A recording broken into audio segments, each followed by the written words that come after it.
دا مې لومړی اختر و. هو لومړی اختر و چې بې خونده را باندې تېر سو. ولې به نه و بې خونده؟ په دې خاطر هغه په دې خاطر چې مور ته مې پکې د اختر مبارکي ونه ویله.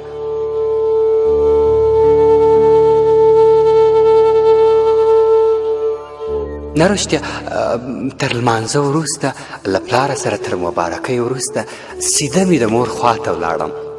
هو سیده د مور خوا ته ولاړم. د اختر مبارکي مې ورکړه. خو ماته یې ونه ویل چې ستا دې هم مبارک شي.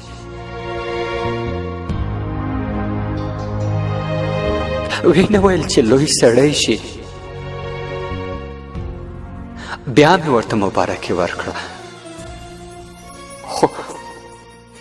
خو بیا یې هم څه ونه ویل. ترې را روان شوم. یو ځل بیا ور وګرځېدم.